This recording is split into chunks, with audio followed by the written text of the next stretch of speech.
Hi friends, இன்றைக்கி ரொம்ப சிம்பிளான ஒரு ஸ்டிச்சிங் வீடியோ ஒரு டிப்ஸ் தான் பார்க்க போகிறோம்.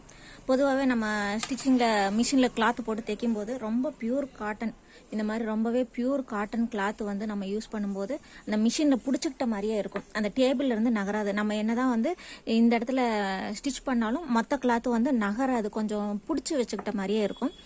அந்த மாதிரி இருக்கிற கிளாத்துக்கும் சரி, இந்த மாதிரி ஒரு சில இதில் வந்து இப்போல்லாம் வந்து கோல்டன் கலரில் வந்து டிசைன் கொடுக்குறாங்க. இந்த லைட்டிங்கில் தெரியுதுங்களா, அந்த ஃப்ளார் மேலே வந்து அந்த கோல்டன் கலரில் அவங்களுக்கு ஆயில் பிரிண்ட் மாதிரி போட்டிருப்பாங்க.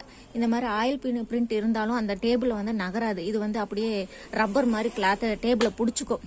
நம்ம என்னதான் இழுத்து இழுத்து தள்ளினாலும் நம்ம தள்ளுற பக்கம் தான் போகுமே தவிர பக்கத்தில் இருக்கிற இந்த கிளாத் வந்து நகராது. அந்த மாதிரி இந்த மாதிரி சாட்டின் கிளாத்லையும் பார்த்தீங்கன்னா ரொம்ப நைஸாக இருக்கும். நம்ம எதாவது ஸ்டிச் பண்ணும்போது பார்த்தோம்னா அடியில் வந்து இந்த சைடு இங்கே நம்ம இழுத்து தள்ளி ஸ்டிச் பண்ணிடுவோம். ஆனால் இங்கே இருக்கிற பெரிய கிளாத் வந்து நகராது உங்களுக்கு. அந்த மாதிரி எக்ஸ்பீரியன்ஸ் உங்களுக்கு இருந்துச்சுன்னா கண்டிப்பாக இந்த வீடியோ உங்களுக்கு யூஸ்ஃபுல்லாக இருக்கும். இதுக்கு நமக்கு ரொம்பவே சிம்பிளான ஒரு விஷயம் தான். டேபிளை நல்லா க்ளீன் பண்ணி விட்டுருங்க.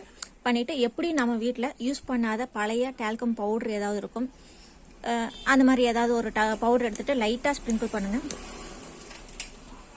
லைட்டாக, ரொம்பவே லைட்டாகவே போதும், ரொம்ப கொஞ்சமாக போதும். இது ஃபுல்லாகவே டேபிள் ஃபுல்லாக ஸ்ப்ரெட் பண்ணி தேய்ச்சிருங்க. நிறைய அப்ளை பண்ணாமல்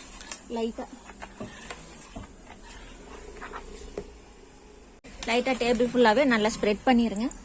நல்லா ஸ்ப்ரெட் பண்ணிவிட்டு அவ்வளோதான். இதுக்கடுத்து வந்து நீங்கள் இந்த கிளாத்தை வந்து சாட்டின் கிளாத்தை ரைட் சைடை நீங்கள் வச்சு தேய்ச்சாலும் இந்த கிளாத்து வந்து உங்களுக்கு டேபிளில் பிடிக்காது, ரொம்ப ஸ்மூத்தாக போகும்.